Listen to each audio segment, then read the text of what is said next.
Magandang araw sa inyong lahat. Ako po ay si Marian Cristia Asibo at ngayon ipinagtalakay natin ang Kabanata 31, ang sermon. Uy.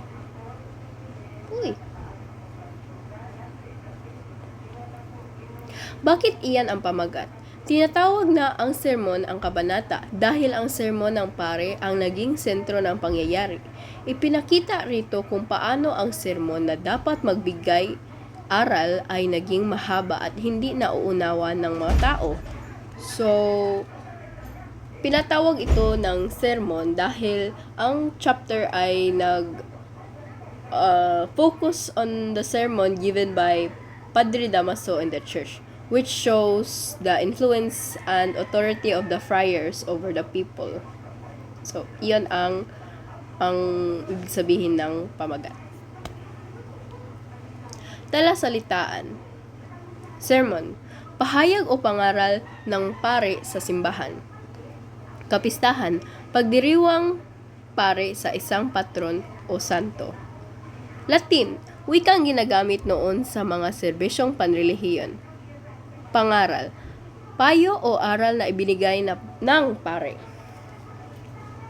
Ang ibig sabihin ng sermon ay isang religious speech or teaching given by a priest or religious leader, usually in church, to teach people about morals, faith, and how they should live. Sa susunod na slide ay ipinatalakay natin ang mga tauhan at ginampanan. So, ang una ay si Paring Dominico. Siya ang pangunahing tauhan sa kabanata. Nagbigay siya ng mahaba at magalong sermon na puno ng Latin at malalim na salita. Sa halip na magturo ng mabuting aral, ipinakita niya ang kawalan ng malasakit sa kakayahan ng mga tao sa umunawa. So, siya ang Paring Dominico. So, ang Paring Dominico is isang priest o Dominican order. They are members of a Catholic religious group that focuses on magtudlo sila ng faith, giving sermons, guiding the moral life of people. And this shows an important role sa itong kabanata dahil this shows how Dominican priests like Padre Damaso were influential and powerful in the town during the Spanish colonial period. Sunod. Mga mamamayan, sila ang mga dumalo sa misa sa araw ng kapistahan. Bagamat nakikinig sila sa sermon, nabagot at nalito sila dahil hindi malinaw ang mensahe ng pare. So, ang mga mamayan sila ay mga ordinaryong tao sa San Diego who attended sa kapistahan and the sermon. They represent the community or society in the story. Ang kanilang role sa chapter sila ay ang listeners of Padre Damaso's sermon, the ones being guided or controlled by the priest. Many are bored or confused because the sermon is long, repetitive, and sometimes intimidating sa itong kabanata. They show how the common people are influenced by the power of the church even if they do not fully understand or agree with it. So, sa susunod naman ay si Crisostomo Ibarra. Isa sa mga nakinig sa misa. Siya ang kumakatawan sa taong may kamalayan at kritikal sa mga nangyayari. Napansin niya ang kakulangan ng saysay ng sermon at ang problema sa simbahan. So, ang ginawa ni Crisostomo Ibarra siya ay nag-listen sa Padre Damaso's sermon and feels conflicted. He sees that the priest uses the sermon to control and judge people, which highlights Ibarra's awareness to injustice in society. So, ang susunod na tauhan ay ang mga pare, ibang pare sa simbahan. Hindi man sila aktibong nagsalita, naroon sila sa misa at sumisimbolo sa kapangyarihan ng simbahan noong panahong iyon. So, ang mga pare ay they are mostly supporting figures in the sermon, helping Padre Damaso deliver it or showing approval for his words. Their presence reinforces the power of the church and shows that it is not just one priest but the whole clergy that influences sa society. Ang susunod naman ay mga alkalde at opisyal ng bayan dumalo sa misa bilang mga panauhing pandangal. Ipinakita nila ang ugnayan ng simbahan at pamahala. Ang ibig sabihin ng mga alkalde at opisyal ng bayan ay they are town officials like the mayor, ang alkalde, and the government officers, opisyal. Sila ay present during sa kapistahan. They attended Padre Damaso's sermon, showing respect to the church and its power. Their presence show how the church and civil government work together. The officials often support the priest's authority instead of challenging them. This reflects the close relationship between religious and political power during the Spain colonial period. Susunod naman, ang tunggalian. Dito ang tao laban sa lipunan. Crisostomo Ibarra versus lipunan. Isa sa mga pinaka-obvious na tunggalian sa kabanata. Ipinakita dito ang tunggalian ni Crisostomo Ibarra tao laban sa lipunan na kinakatawan ng kapangyarihan ng simbahan at ng mga pari tulad ni Padre Damaso. So,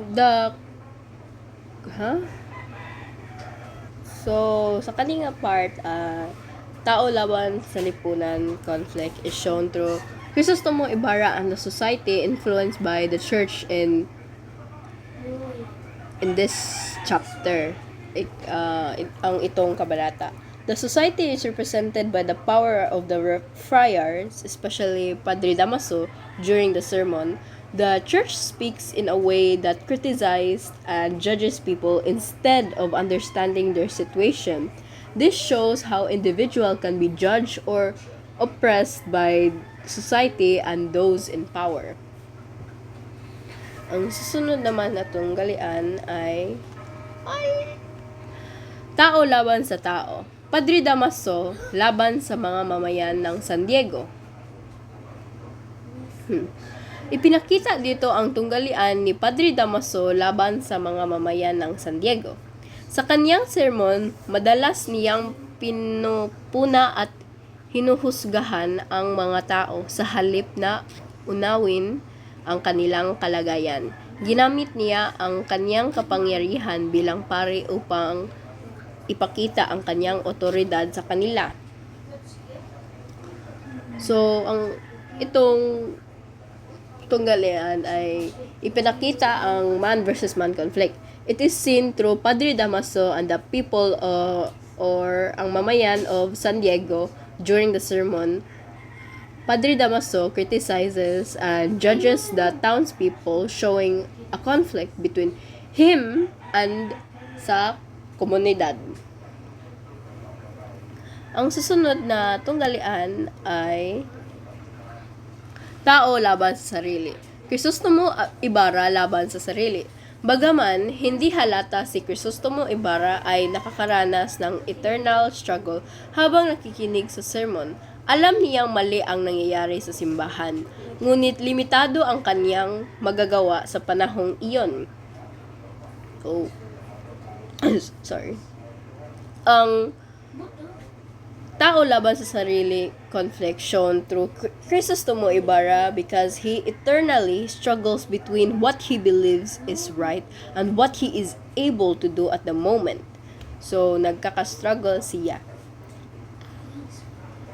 Ang susunod na naman ay ang mahalagang pangyayari. Simula. Sa araw ng kapistahan ng bayan, nagtitipon ang maraming mamayan sa simbahan upang dumalo sa banal na misa. Ang simbahan ay napuno ng tao kabilang ang mga karaniwang mamayan at ilang kilalang tao sa bayan. Inaasahan ng lahat na ang sermon ng pari ay magbibigay ng aral, gabay at inspirasyon sa kanilang buhay. So, ang ibig sabihin sa simula ay, in the beginning sa kabanata, it shows the kapistahan where many people gather at the church for the mass. The church or ang simbahan is filled with ordinary townspeople, town officials, and other important people. Everyone ang mga simbahan. Everyone expects that the sermon will provide guidance, moral lessons, and inspiration for their lives. Susunod naman ang saglit na kasiglahan.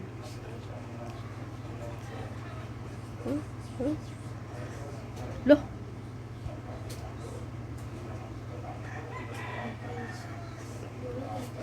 Anong nangyari?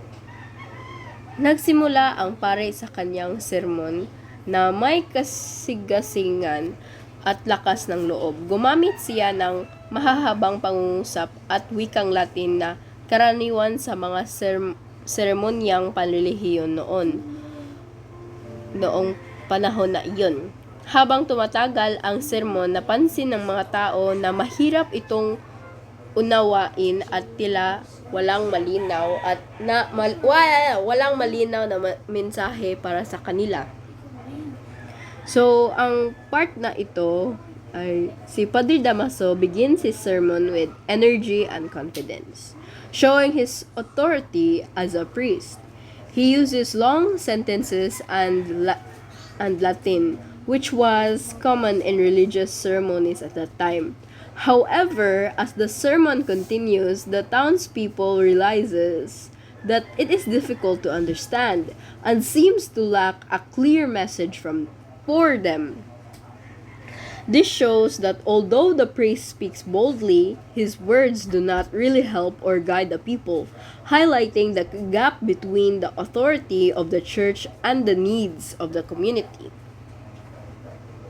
Susunod naman ay ang kasukdulan. Sa gitna ng sermon, tuluyan nang nawalan ng interest ang mga taong mamayan. Ang iba ay nakatulala, ang ilan ay napagod at may mga hindi na nakikinig. Dito naging malinaw na ang sermon ay hindi epektibo at hindi nagsilbi sa tunay na layunin ng simbahan na magbigay ng aral sa mga tao.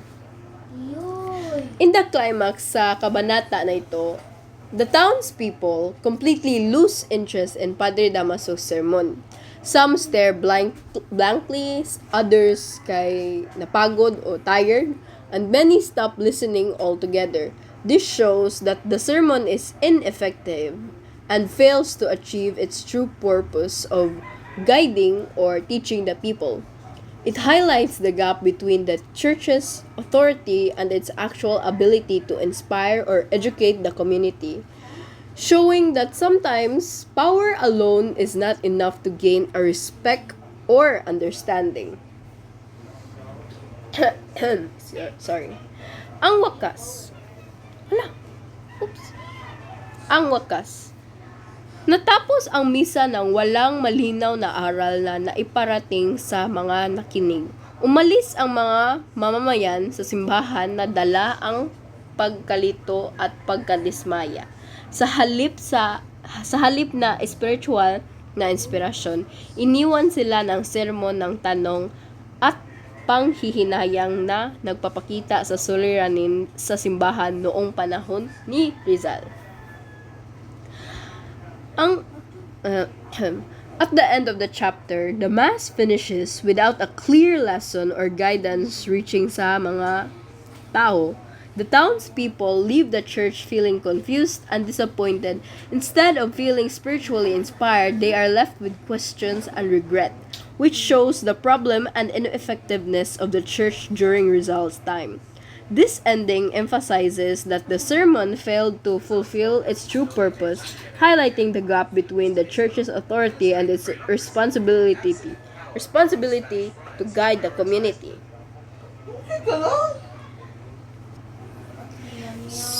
So, ang susunod ay ang iparating ni Rizal.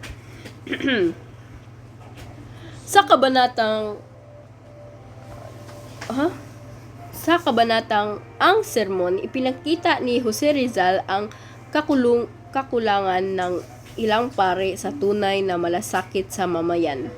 Sa halip na magbigay ng malinaw na aral, ang sermon ay naging mahaba at mahirap unawin dahil sa paggamit ng Latin at malalim na salita. So, it's sad to know nga dili jud kasabot ang mga tao sa una kay tungod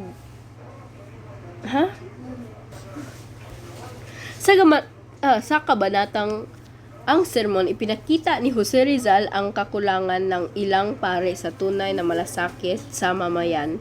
Sa halip na magbigay ng malinaw na aral, ang sermon ay naging mahaba at mahirap unawin dahil sa paggamit ng Latin at malalim na salita.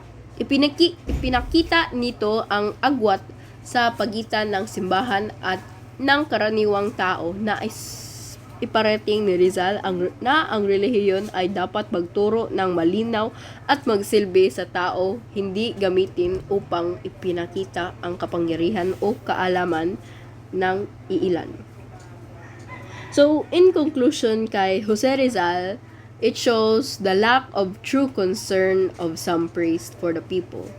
Sa halip na magbigay ng malinaw na aral, Padre Damaso's sermon became long, complicated, and hard to understand because he used Latin and very formal words. Ipinakita nito ang agwat sa pagitan ng simbahan at ng karaniwang tao at kung paano ang relihiyon minsan ay ginagamit para ipakita ang kapangyarihan ng iilan, instead of truly helping the people. Rizal wants to say that the religion should teach clearly and serve the community, hindi lang para ipakita ang knowledge o authority ng mga pare. Ang susunod naman, aral na makukuha.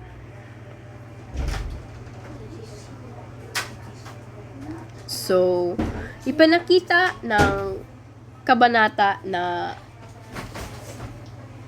ang kaalaman at kapangyarihan ay dapat gamitin ng may malasakit at layunin, tumulong sa kapwa. Ang pagturo at pangangaral ay kailangan malinaw at nauunawan upang magdulot ng mabuting aral. Kapag kulang sa pag-unawa, ang nagbibigay aral, nawawala ang tunay na kahulugan ng pananampalataya. So, ang aral na makukuha natin is that we can learn that knowledge and power shouldn't be used with care and for the purpose of helping others. Ipinakita na ang teaching and preaching must be clear and understandable so that people can truly learn from it. Kapag kulang sa pag-unawa ang nabibigay aral, the real meaning of faith is lost at nawala ang tunay na layunin ng religion.